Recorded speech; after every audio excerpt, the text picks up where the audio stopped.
Boa tarde novamente. Portanto, estou aqui para apresentar o meu vídeo relativamente ao UC 02702. Nos cenários propostos pela nossa formadora Raquel, eu escolhi o cenário A. É-nos dado, digamos, uma imagem de um armazém, portanto, que trabalha essencialmente com três tipos de artigo: paletes de bebidas com muita rotação ou elevada rotação, eletrodomésticos de grande volume e pequenas peças com baixa rotação. A pergunta essencialmente é como armazenar e como organizar o armazém. Eu vou aqui focar pontos, digamos, relativamente a estas situações, a ver se conseguimos levar esta UC a bom porto. Portanto, nós, relativamente aos sistemas de armazenagem, nós temos sempre que ter três vertentes em conta: a rotatividade dos produtos, o volume e a tipologia. Armazenagem. Antes vamos um bocadinho atrás. O que é armazenagem? É a disponibilidade de produtos certos, no momento certo e nas condições adequadas. É a função logística que assegura a guarda temporária de mercadorias entre a recepção e a expedição. Tendo estas ideias gerais explicadas, eu então iria partir, neste caso, para a tipologia de armazém que eu escolheria para estes, entre aspas, três produtos. Eu apostaria na plataforma logística.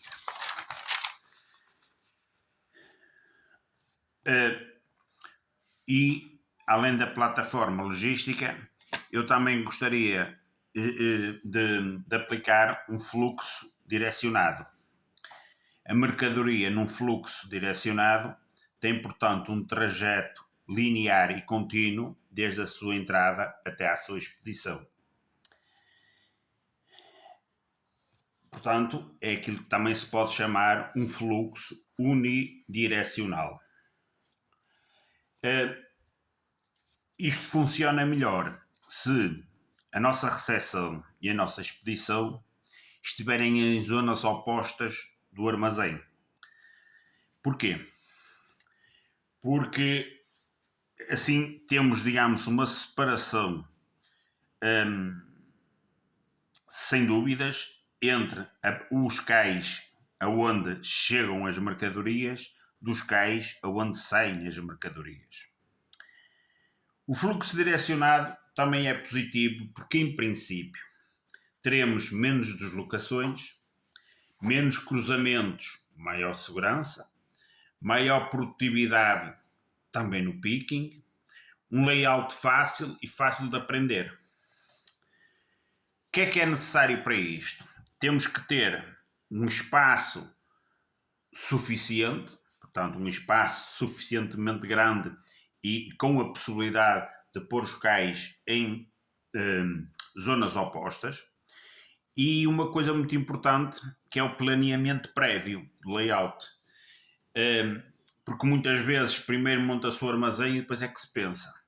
E é muito importante fazermos exatamente o contrário. Primeiro pensarmos, primeiro decidirmos e depois adaptarmos o que temos, neste caso o armazém, à nossa ideia.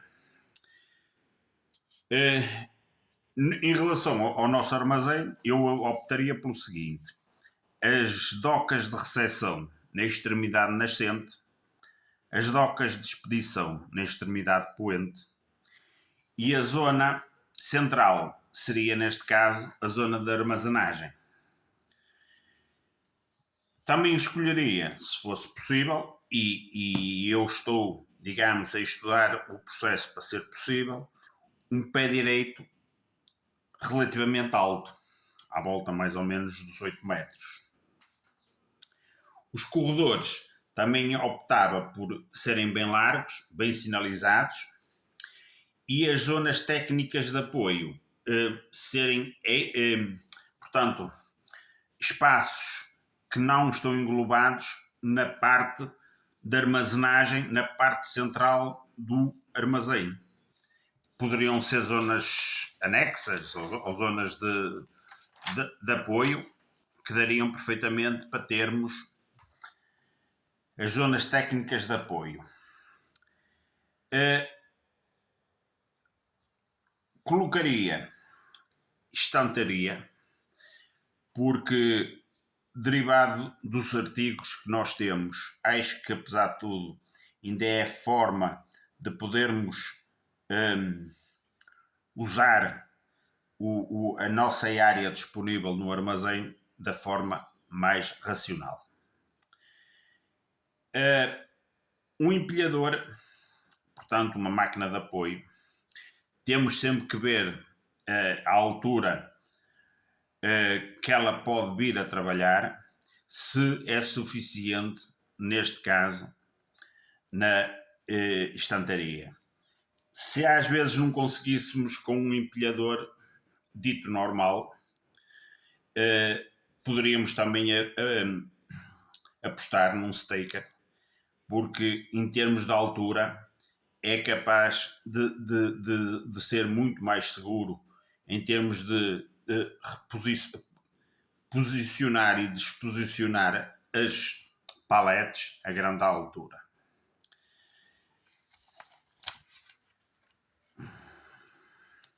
Depois temos obviamente aqui uns princípios que acho que são compreensíveis para todos.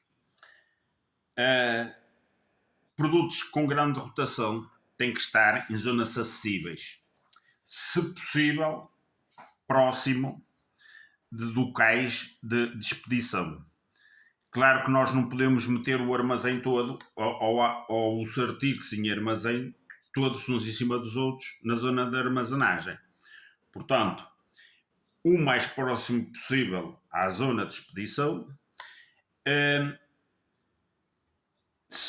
Se esse espaço já começar a estar ocupado, obviamente temos que ir para os espaços imediatamente a seguir. Temos o problema dos pesos. É óbvio que as estantes estão estudadas e calibradas para o peso que nós, em média, temos nas nossas paletes. Mas, como é óbvio, não há necessidade de colocar paletes muito pesadas nos níveis mais altos da estantaria. Eu, quando muito, iria usar, se assim se pode dizer, o nível do pavimento, o primeiro nível da estante e, quando muito, o segundo nível da estante. Depois também temos aqui um problema que, apesar das paletes serem normalizadas, há diversos tipos de medidas de paletes, mas normalizadas. Nós ainda temos aqui um problema adicional, que é, nós temos eletrodomésticos com um grande volume. Aqui o problema nem se põe exatamente relativamente ao peso, mas mais relativamente ao volume. Aqui no volume, às tantas, convém nós perguntarmos aos nossos fornecedores os volumes dos frigoríficos, das máquinas de lavar, dos fogões, para ao fazermos a estanteria, fazermos nichos com a medida suficiente para estes volumes serem, digamos, postos nesse sítio.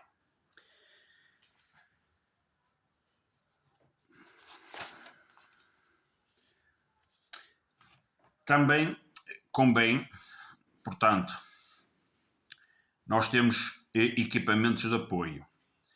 Eu nestes equipamentos de apoio queria sublinhar ou relembrar um que eu acho que é muito importante, que é, digamos, a máquina de colocar filme à volta das paletes. Porquê? Porque nós, quer nas paletes de bebidas, quer nos eletrodomésticos de grande volume, não perdemos nada em colocar filme à volta dessas paletes. Primeiro, porque é uma questão de segurança para todos. É muito mais difícil, digamos, a palete desfazer-se na viagem. E é uma forma de, por exemplo, nós termos na mesma palete, apesar de ser artigos semelhantes, mas com referências diferentes, e podemos, digamos, realizar aquela palete para o cliente A, para o cliente B, para o cliente C. Acho que no nosso armazém não haveríamos de utilizar o cross-docking. Porquê? Porque o nosso material, apesar de tudo, tem que ter, ou está convencionado que tenha, um certo e determinado tempo de armazenagem. Portanto, nós muito dificilmente conseguiríamos fazer a descarga do material e levá-lo diretamente para o cais de carga e digamos, sair imediatamente. Acho que seria difícil aplicar essa situação no nosso caso que estamos a debater.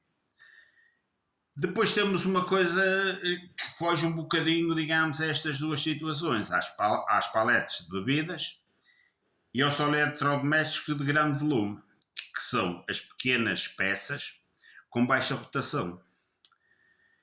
Aqui acho que, obviamente, devem estar armazenadas nas prateleiras mais altas do nosso armazém e acho que são, digamos, umas peças que dará para nós aplicarmos algumas atividades que nos podem trazer valor acrescentado, como, por exemplo, a reembalagem,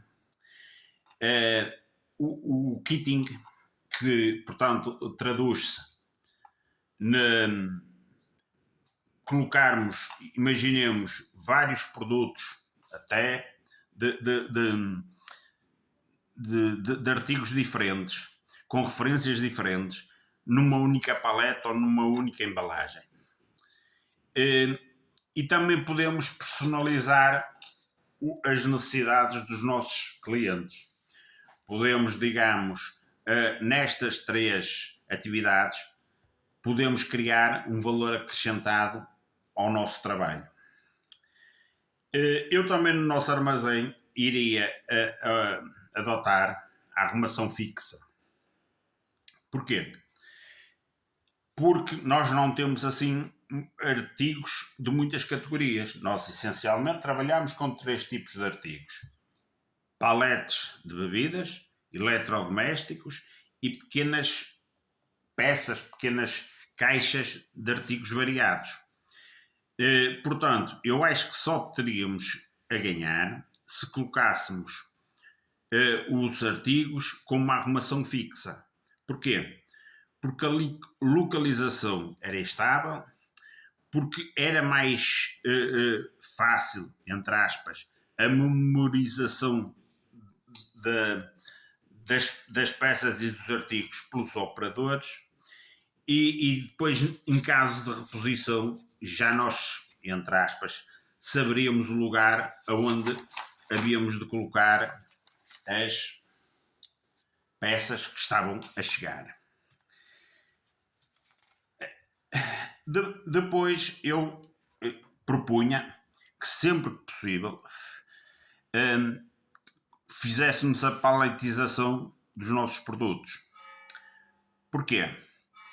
Porque facilita o manuseamento, tem uma compatibilidade com diversos equipamentos, stakers, trilaterais, empilhadores, facilita a contagem e identificação de uma ordem de compra, por exemplo. Tem uma coisa que é muitíssimo importante, que padroniza a dimensão, e isso tem muita utilidade, nomeadamente quando se começa a ter em conta os transportes, e nomeadamente quantas paletes, entre aspas, leva um caminhão-tiro, por exemplo. E é sempre uma maneira de tentarmos proteger o mais possível o produto.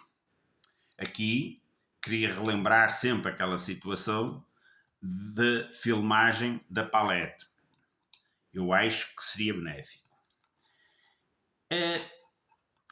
Aqui, prontos, escolheria talvez um sistema LIFO. Porquê? Porque os nossos produtos são um bocadinho... não há grande problema. Por exemplo, nas paletes de bebidas, normalmente o prazo de validade é muito largo, muito grande.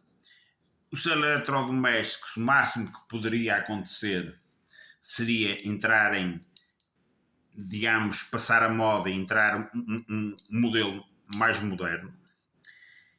E nas pequenas peças de baixa rotação, até pela definição de baixa rotação, muito sinceramente não estou a ver o grande interesse de termos um sistema diferente do LIFO.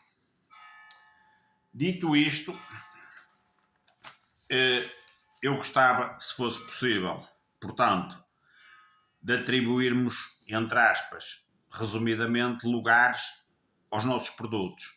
Paletes de bebidas com elevada rotação, próximo da expedição, obviamente sempre nos níveis mais baixos das prateleiras, por causa do peso. Eletrodomésticos de grande volume, termos uma área reservada ou mais ou menos prevista para o estoque destes produtos, porque poderemos ter, mediante os volumes, poderemos ter que mexer nos nichos das próprias prateleiras. E